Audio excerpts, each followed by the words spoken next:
Assalamualaikum bosku, welcome to my channel. Sebelum menonton jangan lupa subscribe, nyalakan dulu loncengnya, dan jangan lupa like dan komen. Dan jangan lupa ambil posisi rebahan kalian. Untuk kalian selamat menyaksikan. Long Hao Shen berkata selanjutnya, begitu memasuki pilar cahaya ini, kita harus mencapai lantai 2.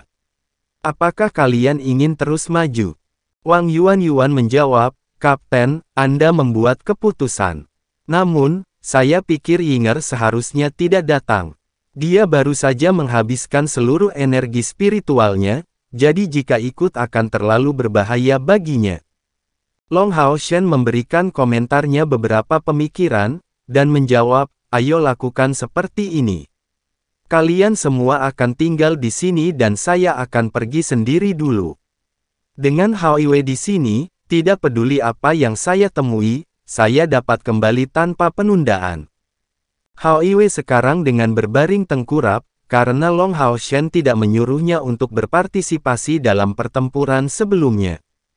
Saat mereka menghabiskan lebih banyak waktu di Menara Keabadian, Long Hao Shen mulai semakin menghargai tempat ini.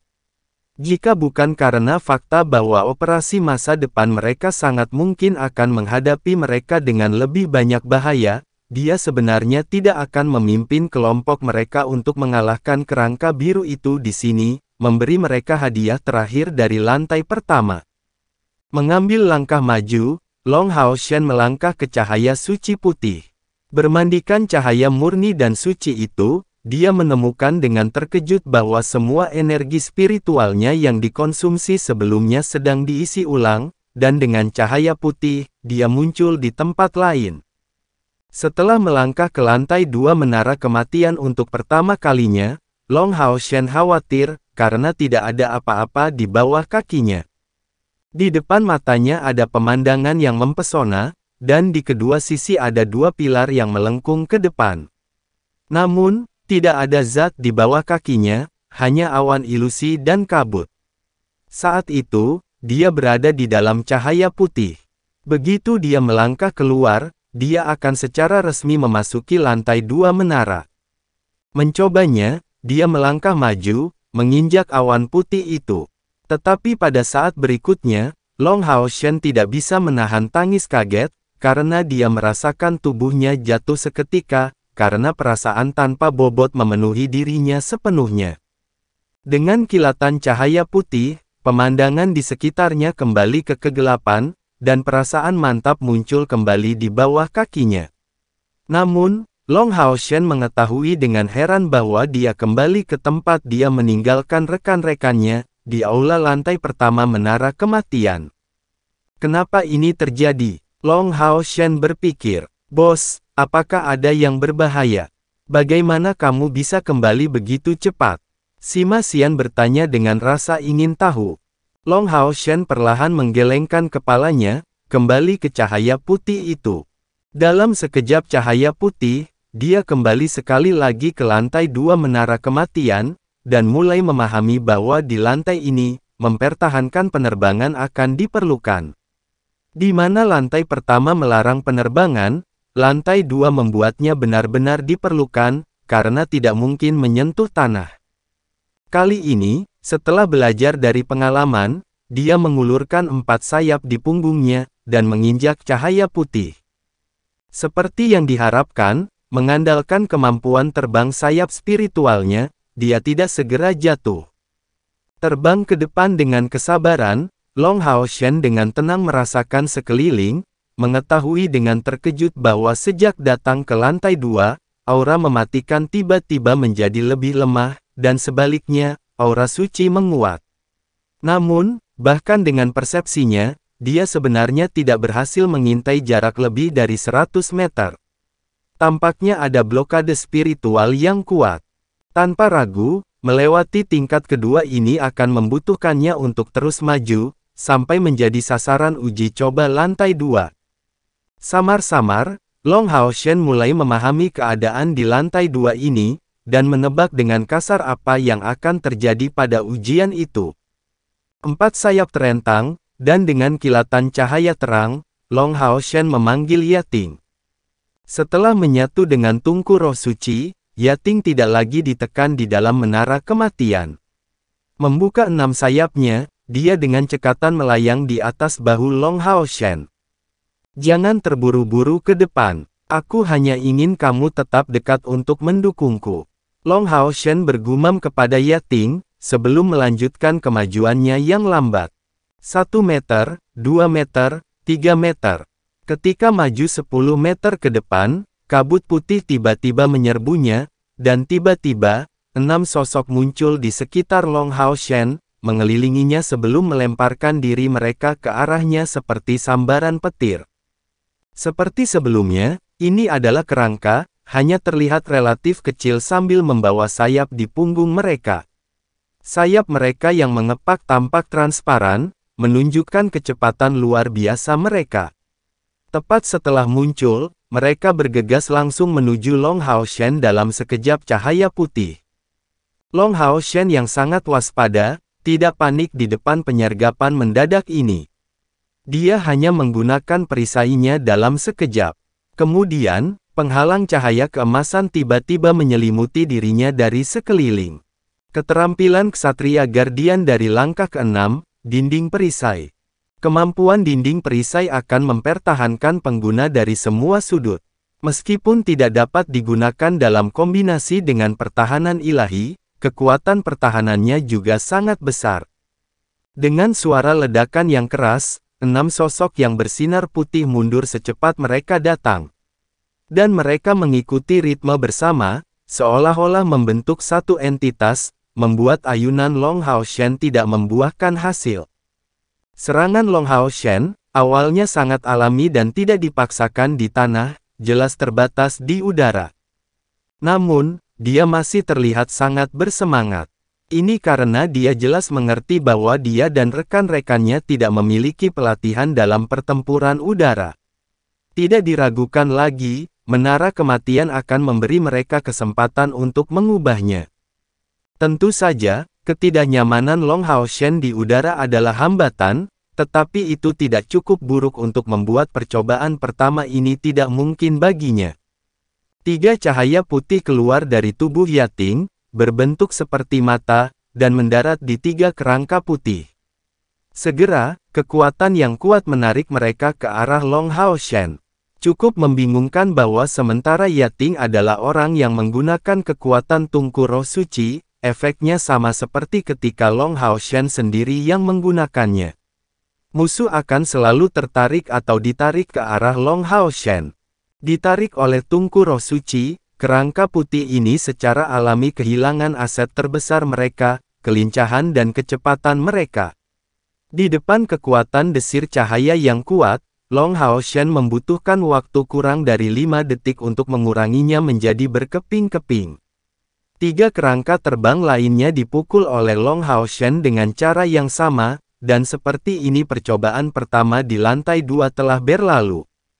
Namun, Long Hao Shen merasa bingung bahwa membunuh kerangka-kerangka ini tidak memberinya energi spiritual dengan kemurnian tinggi atau teknik apapun yang mereka peroleh sebelumnya. Tampaknya setelah mencapai titik ini, hanya akan ada cobaan murni yang menunggu mereka. Long Hao Shen tidak mengeluh. Bagaimanapun, 10 unit energi spiritual murni tidak akan banyak berguna dalam kondisinya saat ini. Setelah mencapai langkah ke-6 kultivasi, Long Hao Shen telah mengembangkan wadah spiritualnya, dan ini diikuti oleh kebangkitannya sebagai yang dipilih dewa, evolusi Yating, dan perpaduan tungku spiritual. Semua ini tidak hanya meningkatkan kekuatannya secara keseluruhan, tetapi juga kemampuannya yang berasimilasi dengan esensi cahaya. Sebagai orang pilihan dewa, Long Hao Shen dapat mengatakan tanpa syarat bahwa ia menjadi orang dengan afinitas tertinggi terhadap elemen cahaya di seluruh dunia. Selama 4 bulan terakhir, energi spiritual internalnya telah meningkat secara mengejutkan lebih dari 1000 unit, sekarang mencapai total 8.500 unit mana, semakin dekat dan dekat ke langkah ke-7.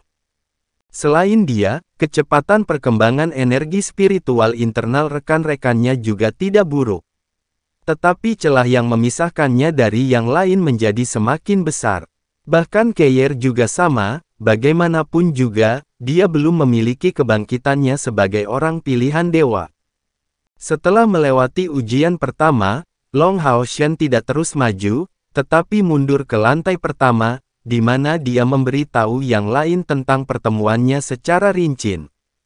Dengan semua orang mendapatkan sayap spiritual mereka dengan menerobos ke langkah ke-6, melatih kemampuan tempur udara mereka juga menjadi masalah yang mendesak. Memiliki platform pelatihan yang langka, mereka secara alami tidak akan membiarkan kesempatan ini tergelincir.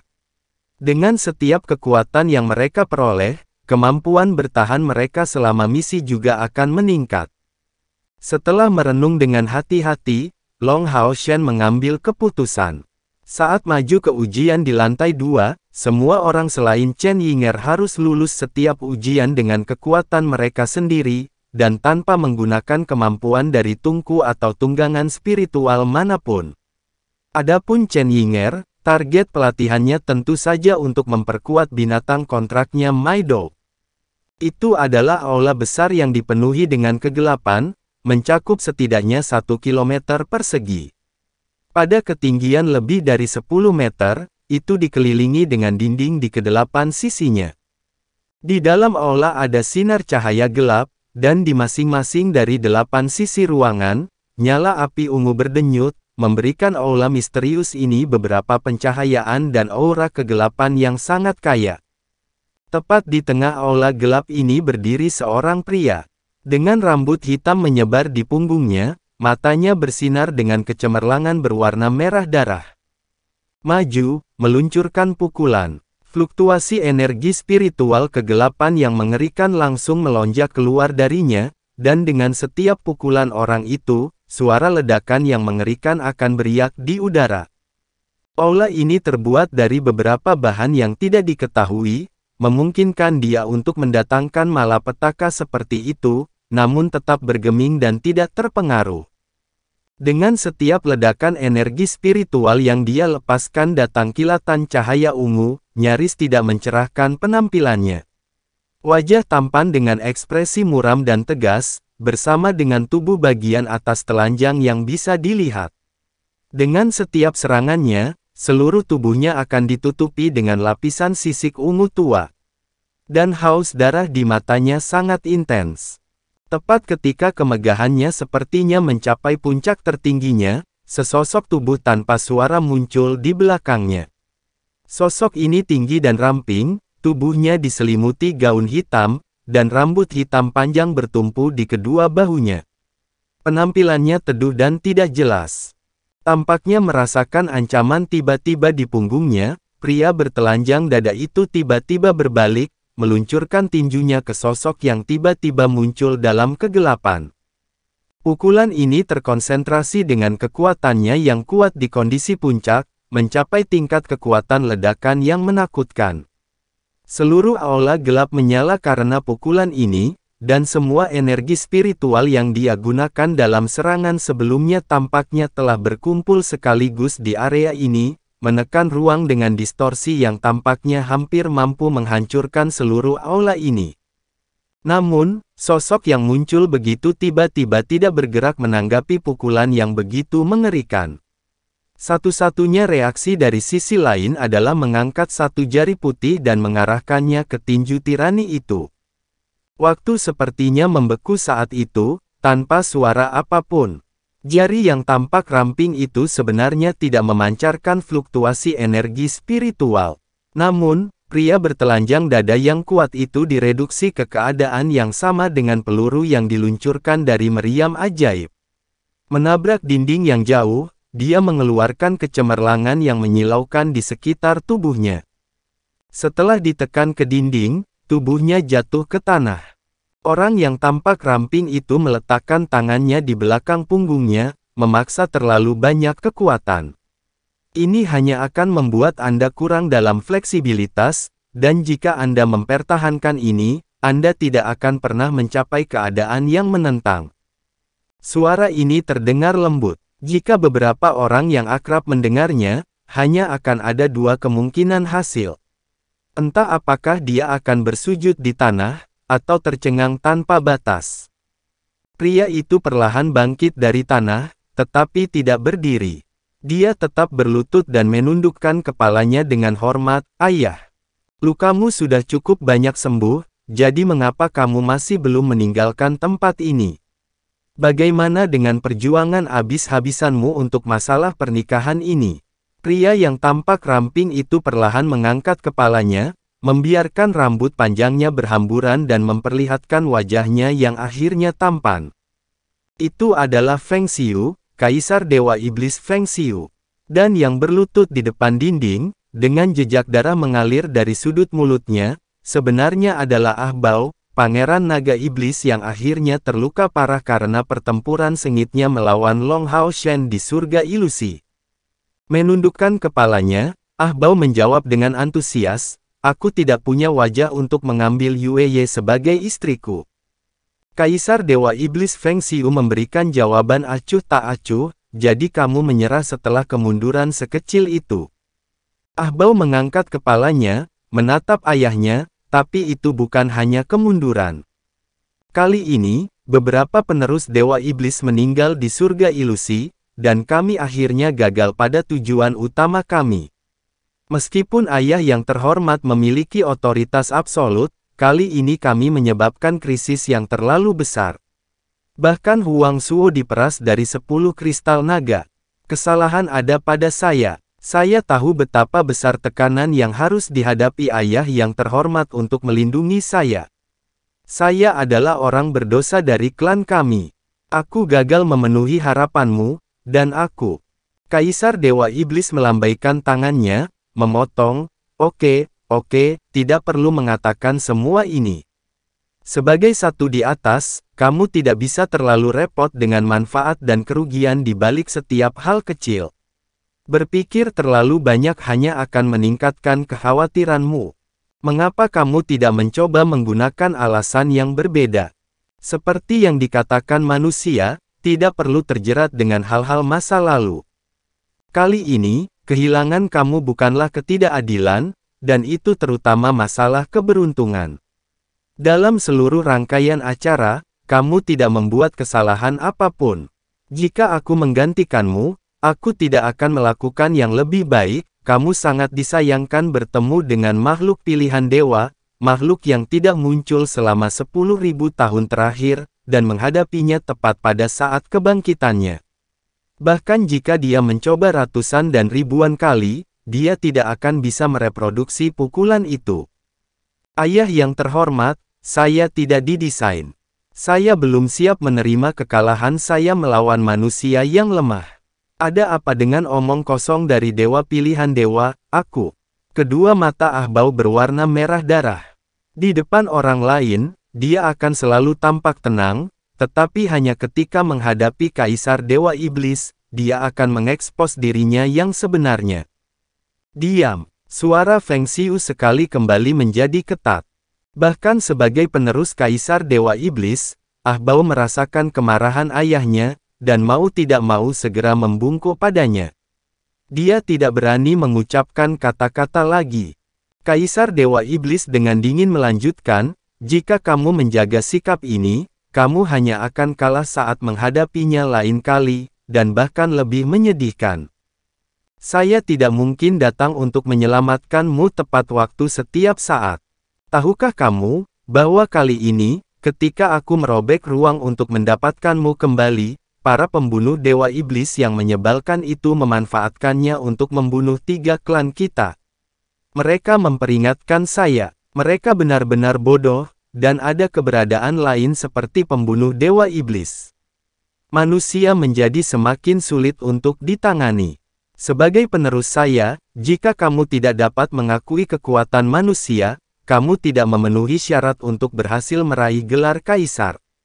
Saya tahu bahwa kamu tidak yakin karena kamu percaya bahwa manusia ini jauh lebih lemah darimu. Namun, apakah kamu tenang untuk menganalisis alasan sebenarnya dari kekalahanmu? Kecuali fakta bahwa orang ini adalah orang pilihan dewa, yang memungkinkan dia untuk menggunakan pukulan yang begitu kuat di pintu kematian, apakah tidak ada alasan lain? Ah Bao mengangkat kepalanya, menatap ayahnya, karena mereka mendapat dukungan dari surga ilusi, dan atributnya cocok dengan surga ilusi. Dan setelah itu, dia bergandengan tangan dengan juru bicara Dewi Alam itu untuk melawan kita. Kaisar Dewa Iblis bertanya dengan suara tenang, lalu mengapa dia berhasil mencapai itu?